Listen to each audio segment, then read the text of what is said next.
प्रणाम सुंदर शरद छत्रशाल महाबली करियो बलि बलि। जब बात आती है ईश्वर एवं परमात्मा की, कल 100 साल शताब्दी तमिलनाडु में सत्यसाई बाबा की करी गई। उस समय समग्र विश्व के ब्यूटीफुल महिला ऐश्वर्या राय बच्चन, जिसका इंटरव्यू मैंने सुना, सिर्फ 2 मिनट की स्पीच है। उस परमात्मा के लिए, जिस परमात्मा ने नीति नियम सिद्धांत बनाए, मनुष्य उसकी उत्कृष्ट रचना, उनका उत्कृष्ट अंश एवं मानव मात्र मानस पुत्र को इस संसार में भेजा, तो अपने अनुरूप एवं अपने ही नीति नियम सिद्धांत के तहत उसको चलने के लिए। उस ब्यूटीफुल प्रज्ञा लेडी ने क्या बना, इस ब्रह्मांड में सबसे बड़ी कास्ट ह्यूमैनिटी मानवता, सबसे बड़ा रिलीजन ओनली प्रेम, सबसे बड़ा धर्म हार्ट, और परमात्मा एक ही सर्वोत्तम शक्तिमान। आजकल क्या है, पिछले कुछ वर्षों से नहीं, हजारों सालों से विश्व में 2 धाराएं चल रही है, आस्तिक एवं नास्तिक। नास्तिक साइंटिफिक तौर पर प्रत्यक्ष प्रमाण के तहत ही हर चीज पे विश्वास करते हैं। उनकी 5 धारा है नास्तिक की। ईश्वर या परमात्मा के बारे में वो खंडन करते हैं। पहला क्या बोलते हैं, ईश्वर नहीं है, उनकी प्रतिज्ञा। नंबर 2, संसार अपने आप बनता है। नंबर 3 क्या बोलते हैं, उदाहरण दे, जंगल में पेड़ पौधे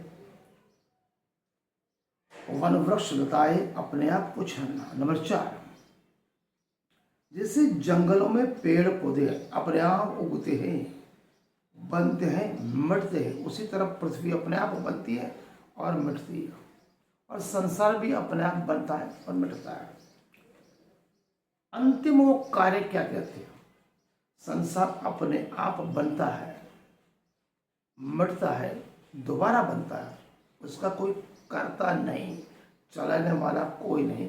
कहने का तात्पर्य ईश्वर या परमात्मा नहीं है। एक दलील भी कहते हैं, यदि आप आस्तिक लोग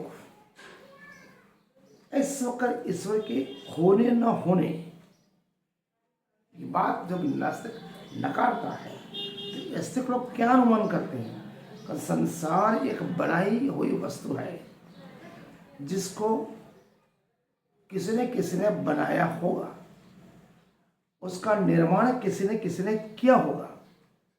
लेकिन ये आस्तिक लोग बोलते हैं, तब नास्तिक क्या बोलता है, आपकी बातों में कोई दम ही नहीं, क्योंकि प्रत्यक्ष प्रमाण से हजारों साल से तो नास्तिक परंपरा वाले लोग कहते हैं, जैसे जंगल में, रणों में, खेत खलिहान में पेड़ पौधे वृक्ष लताएं अपने आप बनते हैं, औषधियां बनी, सब अपने आप, उसमें कंदमूल बनता है, फल बनता है, बीज बनता है, बारिश होती है, ठंड होती है, गर्म पड़ती है, वो सब ऋतुकाल के हिसाब से, प्रकृति के चक्र के हिसाब से हो रहा है। तो बढ़ना, बनना, मिटना और नाश होना, लेकिन वो अपने आप स्वतः हो रहा है, उसको बनाने वाला कभी कोई चेतन शक्ति हमें दिखता नहीं, करता दिखता नहीं।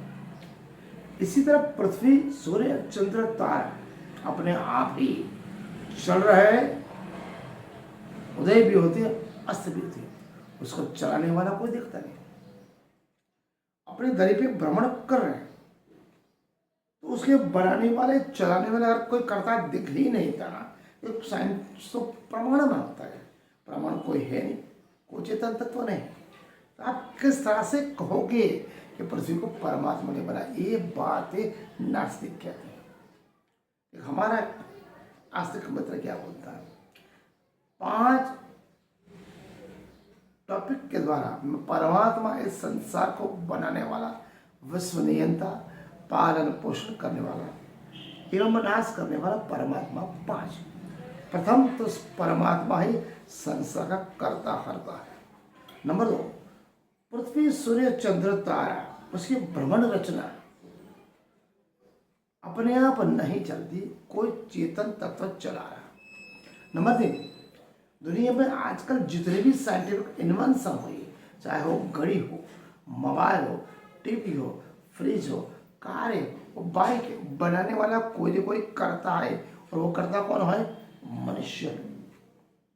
नंबर 3, जिस तरह से घड़ी है, टैप है, टीवी है, फ्रिज है, कार है, बाइक है, विमान है, रॉकेट्स है, साइंटिफिक जितनी भी इन्वेंशन हुई वो पहले डिजाइन बनी, फिर प्लानिंग बना, फिर समय अनुसार किसी ने किसी करता, यहाँ पर करता मनुष्य को लेते हैं, उसी ने बना। उसी तरह पृथ्वी सूर्य चंद्र तारा पहले डिजाइन बनी, फिर उसका करता कोई चेतन तत्व हो सकता है। निबंध, पृथ्वी सूर्य चंद्र तारा एवं समग्र ब्रह्मांड में कोई भी चीज ले लो, सुनियोजित ढंग से चल रही है, व्यवस्थित चल रही है, उसके नीति नियम में कोई फेरफार नहीं, उसके टाइम टेबल में कोई फेरफार नहीं, प्रयोजन सही है, निरंतर चल रही है, सहयोग वियोग हो रहा है, सूक्ष्म रचना कौशल रचना है, तो कोई ना कोई तो चेतन तत्व होगा ना। यहाँ पर आप जो भौतिक चीज उसको बनाने वाले कर्ता को आप मनुष्य कहते हो, तो समग्र ब्रह्मांड की जो रचना है उसको चलाने वाले कर्ता को आस्तिक लोग, धर्मजन, ज्ञानीजन, आध्यात्मिक धर्म दर्शन में परमात्मा कहा जाता है। अब एक छोटी सी बात है, पहले विचारने वाली ये बात है कि कोई भी वस्तु अपने आप बन जाती है क्या किसी कर्ता के द्वारा बन जाती है? अगर बन जाती तो बनाने वाला कौन? इसी संसार में अपने आप बनने वाली कोई भी चीज नहीं। जैसे आप बड़ा मकान ले लो, अगर मकान बनाना है तो भौतिक चीज होती है, ईंट है, रेती है, सीमेंट है, कच्ची तो चाहिए, पानी भी चाहिए, लेकिन बनाने वाले पहले कौन आएगा? इंजीनियर। क्या बनाएगा? डिजाइन बनाएगा, प्लानिंग बनाएगा, उसके बाद आपको उसको मजदूर चाहिए और कड़िया भी चाहिए। वो दोनों मानवीय कर्ता के रूप में यहाँ काम करते हैं। जैसे कड़िया और मजदूर बिना सीमेंट, रेती, पत्थर, कपची और पानी, बिना डिजाइन, बिना प्लानिंग के तहत एक मकान अगर नहीं बन सकता, तो समग्र ब्रह्मांड में हजारों करोड़ों सूर्य, चंद्र, ग्रह, नक्षत्र, आकाश में तारा है, आकाश है, जमीनें, नदियाँ, नाले, सरोवर है, खीर है, जंगल है, पेड़ पौधे, प्राणी मात्र, पक्षी मात्र और मनुष्य है। तो इनको निरंतर टाइम टेबल के हिसाब से, प्रज्वलित हिसाब से चलाने वाला कोई तो कर्ता होगा कि नहीं होगा? उस कर्ता को निमित्त कारण होगा, अर्थात कर्ता ही जो चलायमान, जो चेतन तत्व है, तो कोई तो कोई कर्ता होगा। उस कर्ता को अध्यात्म और धर्म दर्शन में परमेश्वर कहा गया है। क्यों उसकी जरूरत पड़ी?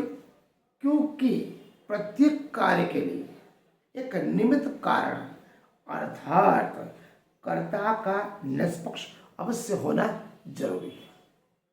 जिस तरह से पेन है, यहाँ पर आप बॉल पेन ले लो, ये पुस्तक ले लो, या तो टेबल ले लो, कुर्सी ले लो, पंखा ले लो, घड़ी ले लो, मोबाइल ले लो, ट्रेन ले लो, विमान या कार ले लो, उसी सभी वस्तु को बनाने से पहले डिजाइन बनाना पड़ता है, प्लानिंग बनाना, उसी कर्ता के रूप में यहाँ मनुष्य काम करता है।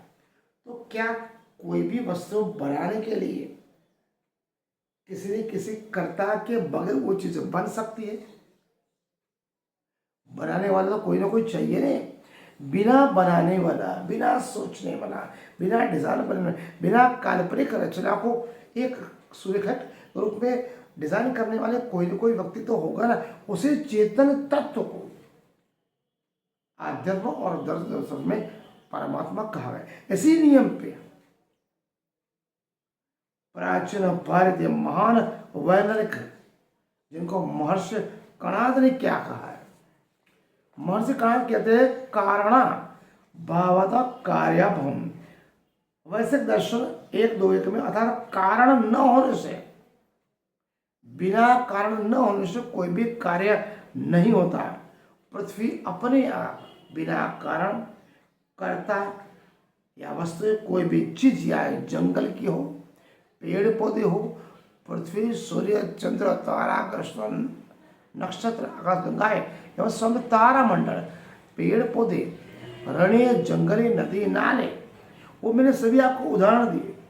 वो तो ठीक एक बड़ा उदाहरण, जैसे कि जिस चीज को पक्ष और विपक्ष, विरोधी और प्रतिविरोधी दोनों समान रूप से उदाहरण दे, दोनों को समान रूप से स्वीकार करे, उसी के लिए ये बात है। न्याय दर्शनकार महर्षि गौतम ने अपने न्याय दर्शन ग्रंथ में क्या लिखा है, लौकिक परोक्ष कारण यस्मि त्रिदेव बुद्धि श्याम दर्शन।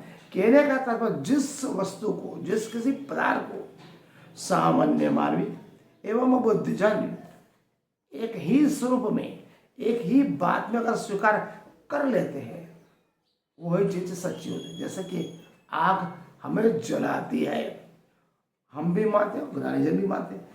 कहने का तात्पर्य कोई भी चीज अर्थात कारण न होने से कोई भी कर्ता कार्य नहीं। निमित्त का कारण, प्रत्येक कार्य के लिए निमित्त कारण चाहिए, अर्थात कर्ता का नियम यहाँ अवश्य लागू पड़ता है।